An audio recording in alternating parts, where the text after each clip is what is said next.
On va parler BD, danse et mode au programme ce matin. Dans les méandres du tissu, Calab s'épanouit, mode, talent, durabilité dans la communauté grandit. Pendant ce temps, Cooper et Valdo en hip-hop s'envolent de la danse à la reconnaissance. Leur histoire se dévoile. Un conte moderne aux couleurs chatoyantes, au cœur d'une aventure surprenante et éclatante. Entre couture et rythme se tisse le fil du destin où la créativité danse avec les étoiles sans fin. Pas mal, hein? Oh, waouh, j'aime tout ça. Ah là là, ça c'est une entrée en matière. Bonjour à tous. Bonjour. Merci d'être avec nous ce matin. Vous l'avez compris, on va parler de pas mal de choses ce matin. Notamment, alors, galanterie oblige, s'il vous plaît messieurs. Je vais commencer par Charlotte Jacobsen qui nous fait le plaisir d'être avec nous. Je commence par vous. Comment ça va Charlotte? On va parler d'une bande dessinée tout à l'heure qui s'intitule Copenhague. Oui, on sort un petit peu du roman. Parce que c'est beau. Ouais, on aime bien lire des BD aussi quand on aime bien lire des BD. Bah oui, c'est très très bien et c'est un univers particulier qu'on va pouvoir découvrir tout à l'heure. Léo de Garrigue qui joue les prolongations ce matin avec nous. Merci Léo. On va parler danse ce matin avec Cooper et Valdo. Oui, on a beaucoup de choses à raconter sur cette belle histoire de danse, d'amitié. Vous serez au cœur d'un festival ce week-end du côté de Monté, on en parle tout à l'heure. Alors, David Gross et Matteo Santoro, c'est ça? Exactement. Ouais. Bonjour à tous les deux, merci d'être là. Et puis on va parler de Calab, on va parler de mode Calab, c'est la marque, hein, plus précisément. C'est Lucas Bursac qui est avec nous, bonjour. Bonjour. Bonjour. Calab, il y a deux C, ça se prononce Calab. Calab, exactement, ça porte à confusion, mais c'est bien Calab. Voilà. On va parler mode et durabilité aussi, parce que les deux sont liés dans votre belle aventure et dans ce projet que vous allez nous présenter tout à l'heure. Tout à fait. Merci à tous les 1, 2, 3, 4, tous les 4, tous les 5 même, d'être avec nous ce matin. Vous lisez un peu, vous un petit peu, oui, non oui. Alors, David, beaucoup plus que moi. D'accord, ok. La BD un petit peu quand même BD, oui, pas mal. On a eu la chance de croiser Zap aussi, donc très bien. Ça, c'était incroyable. Donc, beaucoup plus dans les mangas animés personnellement. Ouais. Mais oui, de temps en temps, moi, non, un peu moins, mais... D'accord, parce que tout à l'heure on va parler justement de cette BD. Mais ça reste de la lecture. Hein. Excellent, ouais. Trop bien. Vous lisez les mangas aussi, Charlotte? Non, je sais pas faire. Non, c'est à l'envers, il paraît. Oui. Dans l'autre sens. Et déjà les BD, j'ai un petit peu de mal. Image, texte. Alors les mangas. Et Lucas, vous? Oui, un petit peu. Est-ce que vous dansez, Lucas? Non, mais j'aime bien. On l'a vu avant, un petit move d'échauffement comme ça. Il m'a appris d'autres trucs en coulisses. Le livre de la semaine. Charlotte Jacobsen, c'est un voyage féerique dans une BD intitulée Copenhague. Je le dis avec l'accent, s'il vous plaît. Dans cette histoire, l'héroïne se retrouve embarquée dans une aventure inattendue après avoir fui Paris pour la capitale danoise. Là-bas, elle découvre une atmosphère tumultueuse suite à la mort d'une femme qui se trouve être une sirène suscitant l'émoi de tout un pays. Ça sort chez Dargaud, ça s'appelle Copenhague et vous nous en parlez beaucoup mieux que moi. Pas sûr. Oui, alors je vous parle d'une BD, c'est un peu exceptionnel, j'ai plutôt l'habitude de parler de romans. C'est que ma culture dans le domaine de la BD va pas très au-delà de Boule et Bill et des Schtroumpfs, mais c'est vrai qu'en arpentant le rayon... C'est bien, hein. C'est super, hein, mais c'est un petit peu, c'est une petite base, quoi. Voilà. Et je suis très impressionnée par les BDistes et les gens qui s'y connaissent. C'est un monde de collectionneurs, c'est très impressionnant. Donc, en général, je passe devant le rayon BD, je suis attirée par toutes ces couvertures, mais j'y renonce parce que je me dis que j'ai pas les codes et que, bon, voilà. Bon, mais là, c'était plus fort que moi. Parce que sur la couverture de ce Copenhague, donc on aperçoit une sirène, 2 hurluberlus tentant de l'attraper, sur un fond ocre et marine. Je trouvais ça très joli. Il n'en fallait pas moins pour lancer mon imagination dans cet univers de couleurs qui m'est familier. Alors Copenhague, une sirène en couverture. Est-ce que c'est l'histoire de la petite sirène ? Alors, il y a un petit clin d'œil, je suppose, mais on est loin du conte de 1837, encore plus loin de l'adaptation par les studios Walt Disney. Alors, voilà l'histoire. Nana Miller, fatiguée de sa vie parisienne avec sa fille ado, décide de s'envoler sur un coup de tête à Copenhague pour une petite semaine en laissant 100 balles, un post-it sur le frigo et un reste de lasagne à Joyce. Bon, c'est normal, le ton est donné avec ce début. On est bien dans un conte. Alors, Nana Miller arrive dans un chaos infernal à Copenhague. C'est la relève de la garde. Il y a des sirènes hurlantes de police. Et en effet, comme nous disait Philippe, une femme s'est noyée. La ville est en deuil. Enfin, une femme, une sirène. Là encore, tout est normal. Le trésor national du royaume. Les Danois sont choqués. Tout est à l'arrêt. Plus personne ne rentre, plus personne ne sort. Ça nous rappelle un truc. Le retour de Nana à Paris est donc compromis. Panique. C'est l'instant où elle prend conscience d'avoir abandonné sa fille. Elle s'installe alors à l'hôtel déserté.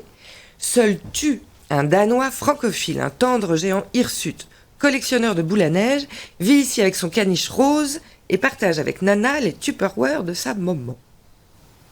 Pour accélérer le retour à la normale, Nana et Tu, qui se lient d'amitié, décident de doubler la police et d'enquêter sur la mort de la sirène afin que le deuil national soit levé et que l'aéroport réouvre.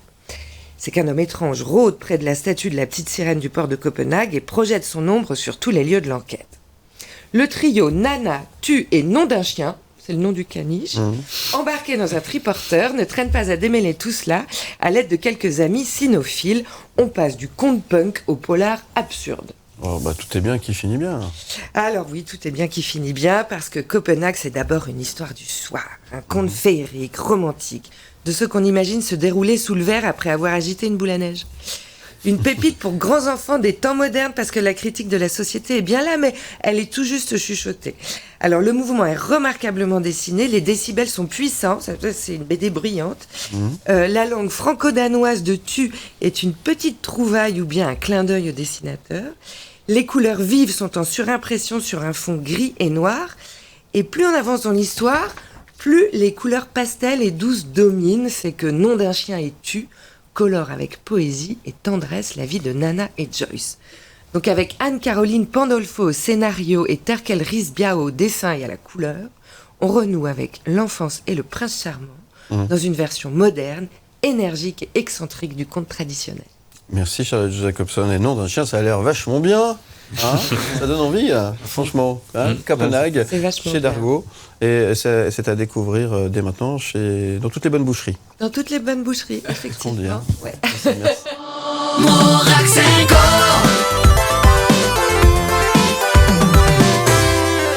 Danseurs de hip-hop valaisan, David Gross et Matteo Santoro se connaissent depuis qu'ils ont 10 ans. Ils recevront ce samedi le prix culturel de la ville de Montaix. Ils sont nos invités ce matin pour nous raconter leur parcours magnifique, fait d'audace et d'amitié. David Gross et Matteo Santoro, merci d'être là. Léo de Garrigue a mené l'enquête pour nous ce matin et pour vous. Oui, Voldo et Cooper, ce prix culturel de la ville de Montaix, d'abord, que vous allez recevoir samedi, qu'est-ce qui vous évoque ? Et il sera reçu dans le cadre du festival Existe au théâtre du Crochetin. Un mot sur à la fois le prix, à la fois ce festival, quelle valeur ils ont à vos yeux ? Du coup, quand on a reçu le message du comité culturel de la ville nous annonçant qu'on allait recevoir ce prix, c'était vraiment une belle surprise pour nous. On était super honorés de recevoir, parce que c'est vrai qu'on est des danseurs autodidactes. Le hip-hop n'a pas de formation ou de diplôme en Suisse. C'est vraiment sur le terrain que tu te formes, avec les années, d'aller vraiment vivre ce mouvement hip-hop, ce lifestyle-là. Et quand on a reçu ce prix, c'était vraiment un prix pour toute la culture, qu'on dédie vraiment à toute la culture hip-hop, de voir qu'en fait c'est possible de juste aimer à fond ce qu'on fait, puis de recevoir ce genre de prix. Pour nous, c'était quelque chose d'incroyable. Et le fait de le recevoir aussi au festival Existe, donc aura lieu le 20 avril au Théâtre du Crochetan, ça a une belle signification, parce qu'il y aura vraiment toute la communauté hip-hop qui sera présente ce jour-là. Et ce festival est aussi important pour nous. Mathieu va peut-être en toucher un mot. À fond, puis on a eu le premier contact avec le Théâtre du Crochetan en 2019 avec une première création qu'on a faite avec David. Et puis ensuite on a essayé, justement, on a eu d'autres propositions avec le théâtre et on s'est dit mais pourquoi pas aussi faire participer toute la communauté, pas seulement une performance à deux. Et on s'est dit profitons durant une journée de montrer cette culture justement à travers ce théâtre, d'où le nom Existe. Et puis c'est durant toute une journée où le théâtre est occupé avec 100% hip-hop en fait. Et du coup, c'est aussi une notion de partage en fait. Exactement. Ouais. Et c'est ce qu'on a essayé de véhiculer de manière très naturelle et spontanée. Et ce qui est dingue, c'est que à force de travailler ensemble avec beaucoup de rigueur, il y a des prix comme ça qui viennent et franchement ça donne le sourire et on sait pourquoi on le fait. Puis c'est quelque chose qui vient très naturellement quoi. La rigueur, c'est important. La discipline. Travail. Nous, on est vraiment comme ça quoi. on essaye de se fixer des trucs et tous les soirs on est en répète à fond, même que des fois on est hyper fatigué, on lâche jamais le morceau. Puis c'est vrai que ça a été pour nous, c'est la plus grande clé. La discipline, c'est l'aspect le plus important. Il y a le talent, etc. Mais comme disait Jacques Brel, le talent ça n'existe pas, le talent c'est d'avoir l'envie de faire quelque chose. Ouais. Et nous, cette envie-là, on la ressent en commun depuis qu'on s'est rencontrés. Et de juste profiter, de passer des moments ensemble et de créer, toujours créer, avoir soif de curiosité aussi, à travers tous les mouvements que le corps nous permet de faire et d'exprimer vraiment quelque chose avec ce corps. C'est ce qu'on essaye de faire le plus dans nos pièces et dans notre danse, quoi, de venir avec un message. Oui, justement, c'est un bon message que vous véhiculez, effectivement. Et que vous citiez du Jacques Brel, quand on danse du hip-hop, c'est comme quoi il n'y a pas de frontière des styles, finalement, aujourd'hui. Non, c'est clair, on a été très influencés justement par la variété française. Et ils avaient des philosophies, un vocabulaire qui nous parlait à fond, même en termes de valeurs ou de position qu'ils avaient. Et puis nous, on adore proposer du contenu artistique qui a du sens ou qui soutient justement un message et on essaie de le traduire par le mouvement. Puis justement, après on s'accroche un peu à ça comme des références en étant petit. Puis le fait de provoquer la chance, de rester toujours soudé, c'est aussi quelque chose qui véhicule et qui transpire le hip-hop et qu'on essaye de prôner un maximum avec cette amitié. Bravo. Et votre histoire commune de danse, d'amitié, elle a commencé quand vous aviez 10 ans, à une soirée où vous vous êtes pas parlé, je crois, la première fois que vous êtes croisés. Une quinzaine d'années plus tard, vous disiez, Voldo, dans une interview, j'aurais jamais pu être l'homme que je suis sans mon meilleur pote. Qu'est-ce que ça permet de se connaître comme ça, cette complicité dans vos créations, comment ça se traduit? Vas-y. Disons... c'était plus adressé à moi, ou bien la citation vient de vous, mais... Ouais, du coup, pas de souci. Mais du coup, si j'ose, c'était surtout par rapport à... moi, j'étais un peu seul de base, et sans la danse, ça m'a permis de m'ouvrir avec une communauté. Et David, c'était vraiment un peu tout ce qui était complémentaire par rapport à ma vie de base. Et puis, ça permet de porter l'autre, de mettre en confiance, d'avoir un regard extérieur, les critiques aussi, d'avoir ce côté honnête.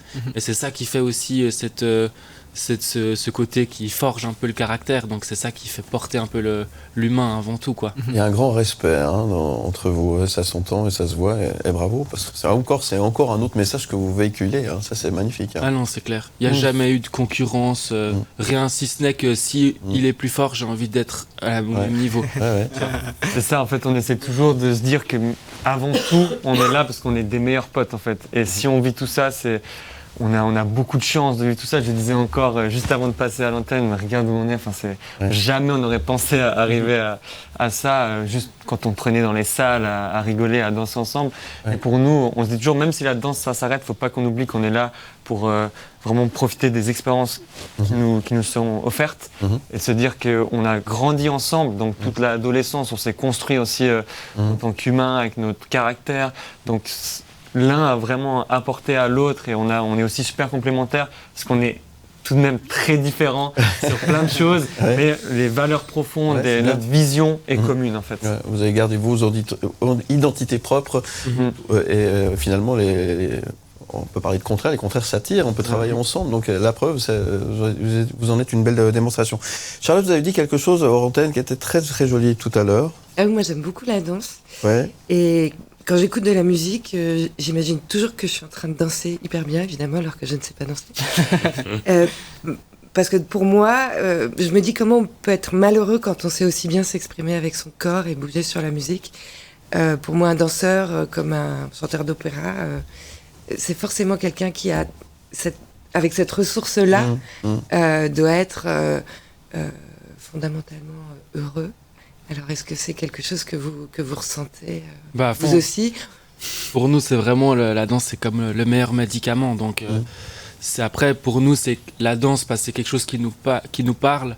Mais disons qu'avant tout, la passion, c'est quelque chose qui permet d'extérioriser un peu toutes les pensées, comme vous dans l'écriture et comme notre ami dans la mode. Donc, c'est vraiment ça aussi qui fait que c'est la passion, ça fait allumer la flamme à chacun d'entre nous, quoi.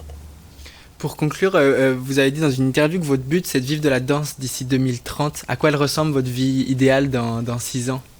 C'est fait de quoi? Nous, en fait, on aimerait bien, on n'a pas encore une idée précise, mais pouvoir imaginer une infrastructure comme une plateforme où plein de choses se passent, que ce soit de la création de contenu pour les danseurs, des cours, des workshops, mais on n'aimerait pas avoir ce format école de danse, on aimerait plutôt avoir comme un mini-théâtre où il peut y avoir des perfos, d'un coup il y a des ateliers en bas, après des ateliers aussi qui visent comment gérer son admin, comment gérer sa lumière sur le plateau, comment gérer sa direction artistique, sa com, tous ces aspects-là en fait qu'on peut pas trop apprendre, ne serait-ce que si on le fait de nous-mêmes sur le moment, sur l'instant T. Du coup, on aimerait bien avoir une espèce de plateforme artistique liée au mouvement et la culture hip-hop, où le savoir, etc., et aussi l'histoire du hip-hop peut se transmettre. Une sorte de 104. Ouais. Exactement, le 5. En tout cas, c'est un beau projet, un peu que vous souhaitiez d'y arriver. Et si on veut venir vous applaudir ce week-end, ce samedi, à Montaix, c'est possible? C'est ouvert à tout le monde, évidemment. Exactement, de 7 à 77, voire plus ou moins. Venez entre potes, en famille. Au programme, il y aura 2 ateliers, une conférence, un battle toute la journée et le soir, 12 compagnies qui présenteront une pièce sur scène avec la possibilité de remporter une coproduction de 5 000 francs avec le théâtre du Crochetan. Pour les danseurs et les danseuses qui veulent s'inscrire, c'est 100% gratuit. Pour le public, c'est le tarif unique de 20 francs pour toute la journée. Et il y a plein d'activités, une good vibe, des sourires et de la bonne musique, tout ça pour passer une bonne journée tous ensemble. Puis il fait pas beau.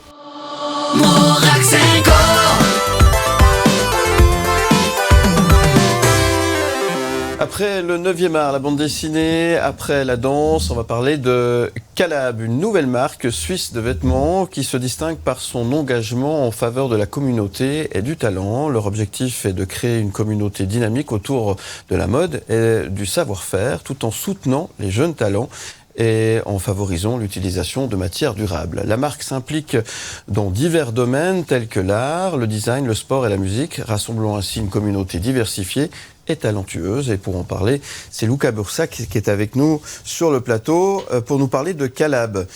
Pourquoi il y a 2 C à Calab? On nous pose souvent la question. En fait, l'acronyme de Calab, c'est comme ça a l'air bien. Et ça vient d'une blague entre potes depuis quelques années, ouais, où à chaque fois que tu as une soirée où quelque chose n'était pas invité, on est là, comme ça a l'air bien de ne pas être invité. Et du coup, nous, on l'a tourné d'une manière plus positive, dans le sens où, comme ça a l'air bien de faire ça, comme ça a l'air bien de créer, comme ça a l'air bien de partager, comme ça a l'air bien. Voilà, plutôt un côté plus positif autour de cette phrase. Et l'état d'esprit en tous les cas. Alors, c'est comme ça qu'est née finalement cette marque en fait? Le nom en tout cas. Le nom, vient de là, exactement. Et l'idée de créer une marque de vêtements. Alors l'idée de créer, j'avais cette idée depuis un moment. J'aime bien créer aussi, comme nos danseurs. Et je voulais faire une marque. Et puis, il y en a tellement aujourd'hui. C'est ça. Et puis, mon collègue qui n'est pas là sur le plateau, on s'est dit, mais on va pas faire simplement une marque. Qu'est-ce qu'on pourrait faire pour présenter quelque chose qui est plus qu'une marque? Et donc, c'est justement cette idée de créer une communauté sans barrière disciplinaire, donc soit dans le sport, l'art, la musique, et soutenir les jeunes talents, parce que c'est vrai qu'aujourd'hui, on ne soutient pas les jeunes, on soutient plutôt les gens de renom. Donc, notre but, c'est vraiment d'aider ces gens-là à travers des médias, des projets, etc. Alors justement, comment vous les soutenez à travers cette marque? Quand vous dites les soutenir, qu'on comprenne un petit peu la manière que vous avez imaginé. Mon collègue Pierre-Luca, lui, il est indépendant dans les médias, donc il fait de la photo, de la vidéo, et donc nous on propose des projets innovants et créatifs. Vous pouvez aller voir sur YouTube, on a tourné 45 minutes de DJ set avec Maora au bord du lac. Donc on propose en fait une visibilité à travers des projets créatifs et innovants pour donner de la visibilité, donner des moyens à des gens qui n'ont pas forcément les connaissances pour faire des vidéos, faire de la photo, etc. C'est effectivement une belle idée. Vos fringues, où c'est qu'on peut les acheter? Ça se passe uniquement sur la toile? Comment ça se passe alors? Alors on a une vente en ligne, calab.com, et sinon on est présent sur des événements. On organise tous les derniers jeudis du mois un Talents Drink, où là on rassemble, il y a des danseurs, des chanteurs, des sportifs qui viennent partager des moments, échanger, ça crée des contacts aussi, c'est un peu le but de rassembler du monde et créer cette communauté pour donner des contacts, pour créer des projets, que ce soit avec nous ou avec d'autres personnes qui sont présentes.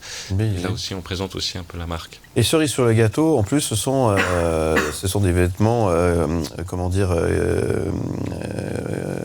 que vous utilisez avec des matières nobles, hein, ça c'est hyper important. Exactement, alors ça c'était Je vais très y arriver, important. Ouais. excusez-moi, depuis 14 ce matin, ça commence, c'est éco-responsable, merci, je savais pas. Exactement.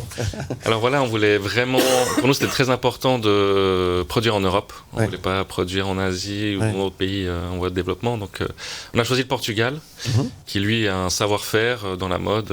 Des grandes marques de luxe produisent là-bas également. Et donc voilà, on a trouvé une entreprise de production qui a un coton bio et qui produit tout au même endroit. Donc il n'y a pas d'intermédiaire, c'est vraiment cette entreprise qui produit tout de A à Z. Et effectivement, il y a quand même le trajet, l'envoi, Ouais. mais voilà. Mais c'est fait en Europe, quoi. Mais c'est fait en Europe, c'est fait voilà, en ça, Europe, c'était et très ça, important pour nous. Ouais. C'est important. Made in Portugal. Ouais. Vous êtes sensible aussi à ce genre de message pour vous, en tant qu'artiste, est-ce que ça vous parle finalement, ce qu'a mis en place Luca avec son associé? Totalement, je trouve que c'est super intéressant et le fait de mettre aussi le vêtement sur d'autres artistes, je trouve que c'est quelque chose de super important parce que l'artiste vient habiller le vêtement d'une autre manière et donner vie en fait au tissu, que ce soit par le biais de scènes, du mouvement.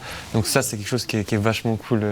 On va peut-être passer à un petit jeudi. Il y a peut-être Ah, quelque chose peut-être qu'il y a à- quelque à- chose là, en ce moment, sur le plateau en direct. Bah, pensez à nous, hein, n'oubliez pas. Alors, les projets, quels sont-ils? Il y a des choses qui se préparent, qui se développent, vous avez Tout à deux, trois fait. choses qui se Alors, mettent en place, hein. déjà les vêtements, c'est un projet qui dure toute l'année. Hein. Ouais. Justement, le vêtement que je porte en ce moment, c'est une collaboration avec un artiste lausannois. Ouais, très joli Donc, t-shirt. en ce moment, merci. En ce moment, on a donc 2 collaborations avec 2 artistes de Lausanne. Donc notre but, c'est vraiment d'avoir des artistes de la région. Je suis pas graphiste, mon collègue non plus. Donc voilà, le but, c'était aussi de favoriser cette clientèle, qu'ils aient un premier pas dans le monde professionnel Ouais. avec nous. Mhm. Et puis là, prochainement, il faut nous suivre sur les réseaux sociaux. Calab sur Instagram, on a un projet le 30 mai. Ah. The Creative Room. Oui. J'en dis pas plus. C'est juste ça. C'est juste, C'est juste du teasing. c'est juste du teasing. Voilà. C'est une bande-annonce. Ah, quelle frustration. Bon, faut aller sur Instagram, c'est ça? Exactement. Bon, bah, très bien. C'est une magnifique idée. Bravo hein, pour le projet. Vous en vivez ou c'est un à côté pour le moment? Alors pour l'instant, c'est un à côté. On espère que voilà, on va rassembler de plus en plus de monde. Là, il y a des artistes qui vont rejoindre en tant que membres, qui vont nous rejoindre. Et puis voilà, on espère avoir de plus en plus de monde pour créer de plus en plus de choses. Voilà, vous fonctionnez un peu comme une start-up aujourd'hui, c'est ça? Exactement. C'est ça l'idée. Au début encore. Très bien. Et ça marche? Ça marche plutôt bien, ouais. En tout cas, les artistes avec qui on collabore sont très contents, puis on espère les faire avancer comme nous, on espère avancer. Bon, bah, c'est bien. Beau message aussi. Vous faites pas que des t-shirts, hein, vous faites plein de, il y a une gamme de produits qui est On a proposée. 2 t-shirts, donc avec Ouais. 2 collaborations, Ouais. et un pull et un training. Voilà, pour le dimanche, pour promener son caniche rose. Calab avec, Pour revenir sur la BD. Calab avec 2C hein, sur Instagram. N'hésitez pas à aller faire un petit tour. Et bravo Luca Bursac et bravo à votre associé pour ce beau projet. Qu'est-ce qu'on peut vous souhaiter alors aujourd'hui pour la suite par rapport De grandir et de produire des artistes Voilà. qui n'ont pas les moyens de se financer eux-mêmes. Et j'ai entendu dire que le 30 mai, il y avait quelque chose qui se passait. On peut pas en savoir un peu 30 mai. plus? Non, malheureusement pas. C'est secret. Bon, bah, très bien. En tout cas, merci d'être venu nous en parler ce matin. Merci de nous avoir fait Merci de partager l'invitation. l'aventure de Calab. Merci également à David Gross et Matteo Santoro. Merci à tous les deux. C'est Cooper et Voldo. Vous préférez quoi, le nom officiel Là, ou comme le nom ça, c'était d'artiste? parfait, là. Ça va comme ça? C'est parfait. Bon, bravo en tout cas aussi pour cette consécration que vous allez toucher ce samedi. Merci d'être venu ce matin, c'est un vrai plaisir de vous recevoir. Merci à Charlotte Jacobsen qui nous a fait voyager avec Copenhague, chez Dargaud. C'est pas mal, hein? La semaine prochaine, on sait déjà? Oui, je suis en vacances. Ah oui. Ça, c'est C'est bien. un ça. très bon bouquin. Et Je vais lui, faire le alors, plein, je vais faire le plein. le truc, c'est que Charlotte, quand elle part en vacances, elle a une valise avec les vêtements et l'autre, c'est des bouquins. Exactement, mais Ah, elle est c'est sur ça. mon dos. ça. Sur le dos. Bon, alors, bonnes vacances, Charlotte. Merci beaucoup. Merci à Léo de Garrigue aussi d'être resté et d'avoir joué les prolongations. Dis donc, juste comme ça, au hasard, je vous pose la question. Il y a match ce soir, vous savez. Lausanne, qui c'est qui va regarder? Oui, oui, non? Pas très ok. Non? Non? Oui, non? Peut-être. Oui, non? Non? Oui, oui, oui, on sera devant. Oui, tous pour Lausanne. Hein. Exactement. Allez, Lausanne. Allez, Lausanne.